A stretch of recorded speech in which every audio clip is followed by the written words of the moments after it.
This is the Lone Crater YouTube. We hope this video helps. You start by verifying essentials. Log into the Cloud Console, confirm 2FA and that your account has required permissions. Once done, capture the exact error text, timestamp, affected file or folder ID, and any recent changes. Next, test your local connection and run a simple upload/download to reproduce the issue. This shows whether the problem is client-side or server-side. Make sure to note device OS and client app version, so your next steps are targeted and efficient. You now dig into logs and reconcile client errors with the provider's status and error codes. If the Cloud SDK or app is outdated, update it, then clear the app cache and re-authenticate to refresh tokens.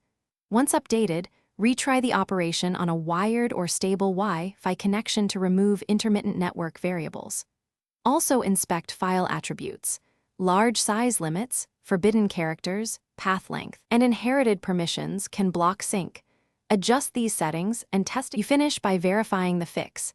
Confirm uploads complete, files open, and version history is intact. Once done, document the steps you took and the outcome for future reference. If the error persists, reproduce it while capturing client and network logs, then escalate with the provider's support including those artifacts. Make sure to test with a small new file and an alternate client or account. This quick check isolates whether the issue is account-specific, client-related, or a broader service fault. Thanks for watching. Consider subscribing if we helped you.